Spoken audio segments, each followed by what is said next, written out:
Welkom bij BHV Masters. In de vorige aflevering waren de challenges gericht op EHBO. Monique ging toen aan kop en we gaan kijken of ze haar positie kan behouden. Vandaag zijn de challenges gericht op brand. En de kandidaten zullen worden beoordeeld door Marcel Schoonheim op hun uitvoering en stiptheid. Dit zijn de kandidaten. Ik ben Jantine Rozenbeek en ik woon in het hele mooie dorpje Beest. Ik ben Monique het Hart en ik kom uit Zoetermeer. Ruud Stolk, kom uit IJsselstein. Ruud, Monique, dit is voor jullie de tweede challenge. En Jantien, jij vervangt Marieke vandaag. En dat betekent dat je meteen achteraan begint, want zij heeft een 6 gehaald vorige keer. Ben je van plan dit keer wel hoger te scoren dan een 6? Zeker weten. Dat komt helemaal goed. Nou, we gaan het zien. Ruud, de derde challenge is straks voor jou. Jantien, jij trapt straks af met challenge nummer 1. En de tweede challenge is voor jou, Monique. Jullie worden beoordeeld door een camera op jullie lichaam. En het is de bedoeling dat jullie alle handelingen zo uitvoeren zoals is aangeleerd tijdens de BHV-training. Succes! Ik word vandaag BHV-master omdat ik een eer hoog te houden heb en deze twee echt wil verslaan. Jantien, hoe gespannen ben je op een schaal van 1 tot 10? Nou, ik denk dat ik wel op een 8 zit, hoor. Toch wel een Ik vind 8? het toch best spannend en daar hangt veel van af. Oké. Nou, ik ben benieuwd hoe je het er vanaf gaat brengen. Je hoort straks een startsignaal. Op dat moment begint jouw challenge. En hij is pas voorbij op het moment dat je een toeter hoort of dat je zelf aangeeft dat de challenge moet stoppen. Begrepen? Helemaal begrepen. Succes, Jantien. Dankjewel. Attentie, receptie hier. Jantien, kan je even komen? Komt er ook uit het keukentje. Hier BHV voor receptie. Ik ga ter plaatse over. Hij Ja, hi. komt er ook uit het keukentje. Kan je even kijken? Ja, ik ga kijken.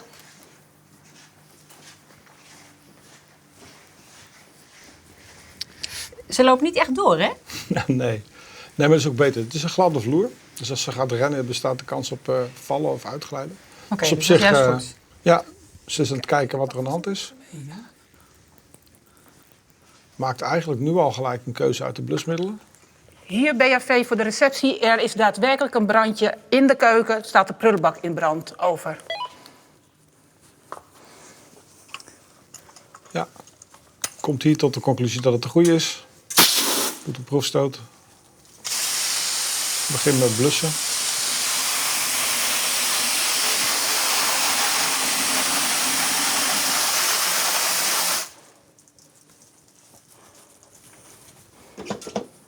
Doe nog nakontrole.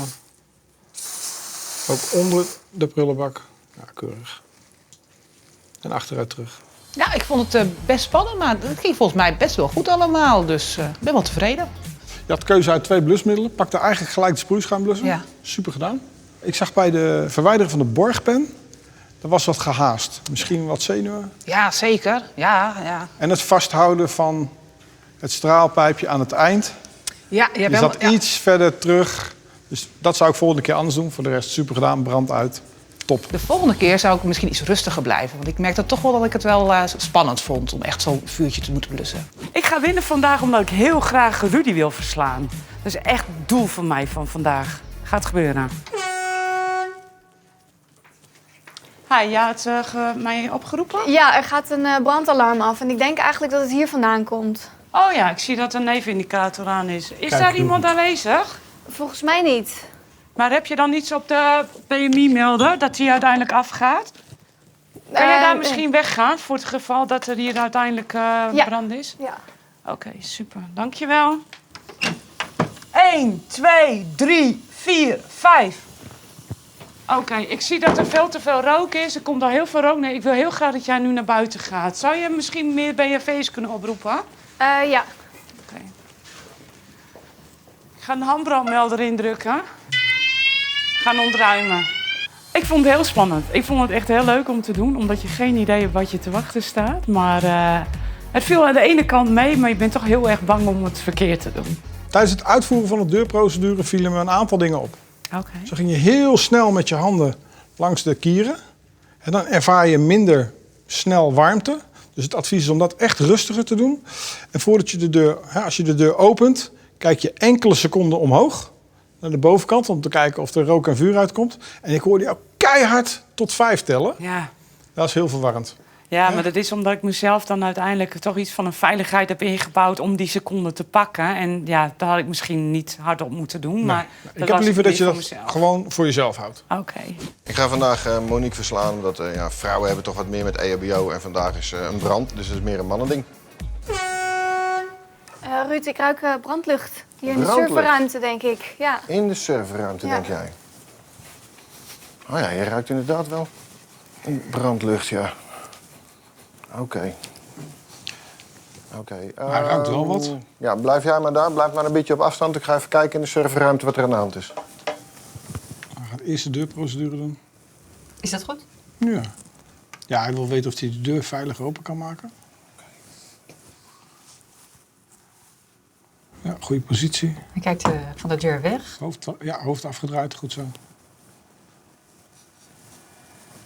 Oké, ja, er is inderdaad wel een brandlucht. We nemen voor de zekerheid even de blusser mee.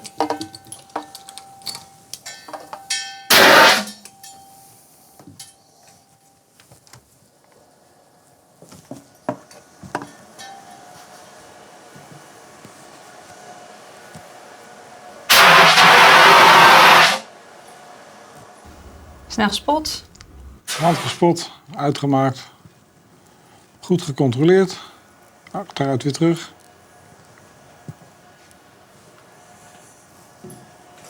De deur weer dicht. En de deur weer dicht. Goed. Nou, de brand is geblust. Maar laten we voor de zekerheid de brandweer nog maar even komen. Dan kunnen ze het even controleren.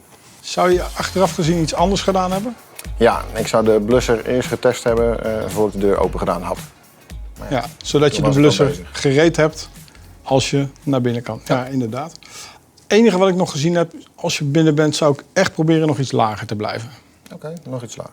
Iets lager blijven, voor de rest was het prima. Ik vond mijn challenge van vandaag leuk, uitdagend. Jammer van het foutje met die deurprocedure. Maar ja, goed, toen was het leed al geschied. Kandidaten, het moment van de waarheid. Kijk, ik moet zeggen, jullie hebben het eigenlijk alle drie behoorlijk goed gedaan. Er was heel weinig op aan te merken. Jullie hebben de situatie naar een veilig einde weten te brengen. Maar we moeten streng zijn, dus er waren nog een paar kleine dingetjes. Monique, jij was de vorige keer een beetje handtastelijk, weten we nog? Dit keer ging je een beetje snel met je handen. Ja, ik denk, dat wil ik niet nog een keer meemaken. Nee. En Ruud, ja, je wist het zelf eigenlijk ook al meteen, hè? De volgorde van de deur open en de brandblusser. Maar je hebt het heel snel zelf opgepakt. Je wist het wel. Leontien, ja, voor jou de eerste keer vandaag. Je hebt het nagenoeg vlekkeloos gedaan. Dus dat brengt mij op de punten. Monique en Ruud, jullie hebben allebei een 7 gekregen voor vandaag. En Leontien, jij krijgt een 8. Yes! Maar niet te vroeg gejuicht, want ja, het gaat natuurlijk om het puntentotaal. En met het puntentotaal dat Jan 10 en Ruud allebei 14 punten hebben. En de winnaar met 15 punten, dat ben jij, Monique. Gefeliciteerd!